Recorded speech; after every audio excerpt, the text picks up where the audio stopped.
Welcome to this deep dive from Safety One Source.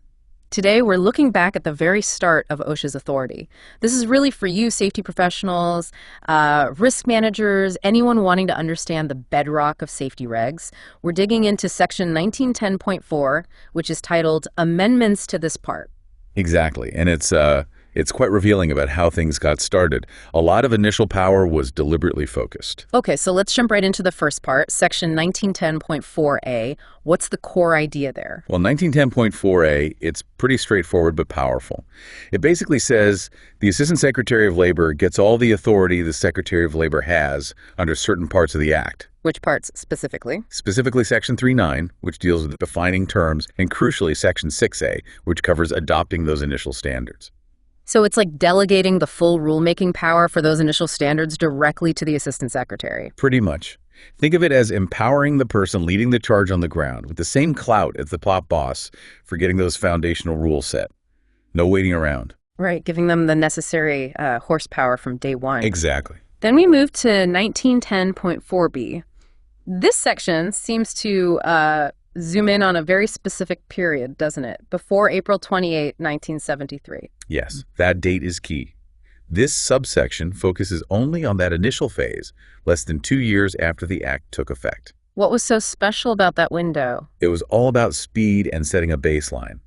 During that time, the Assistant Secretary had this specific power to promulgate standards, but not just any standards. Okay. They could adopt national consensus standards. These are standards developed by industry groups, standards bodies, basically best practices that already had broad agreement.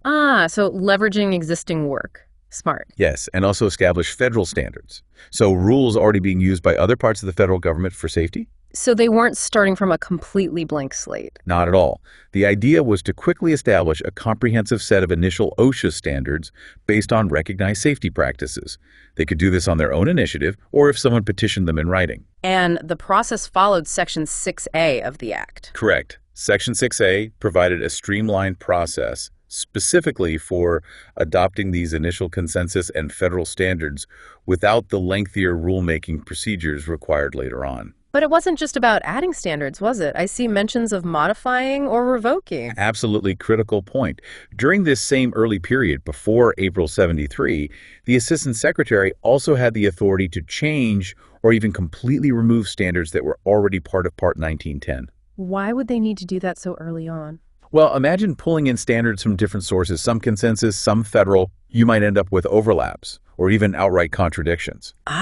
Conflicts. Exactly. Right. So a crucial part of this early authority was the mandate to resolve those conflicts. The Assistant Secretary had to sort them out. How? By just picking one? By doing whatever was necessary to ensure the highest level of employee safety and health. That could mean modifying a standard, revoking one standard in favor of another, or maybe combining elements. The ultimate goal was always maximum protection for workers. Okay, that makes sense. So for safety pros listening, maybe working with us at Safety One Source or just managing risk daily, what are the big takeaways from this early setup? I'd say first, really grasp the significant proactive power given to the Assistant Secretary right at the outset. It wasn't a slow ramp up. It was immediate authority to act. Okay, point one, immediate power. Second, understand how foundational those national consensus and established federal standards were. They weren't just suggestions. They became the initial backbone of OSHA regulations. Right, the starting point wasn't zero. Precisely.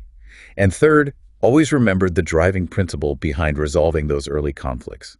It was explicitly about maximizing employee safety and health.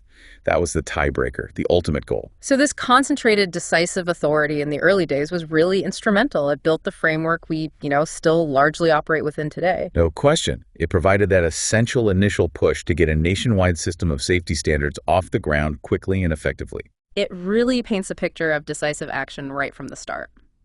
Okay, let's leave our listeners with something to think about. Sounds good. Considering how important this concentrated early authority was in adopting existing standards and resolving conflicts, how different might today's safety landscape look if OSHA had started with a much slower, maybe more consensus-driven process from day one without that initial Section 6A power?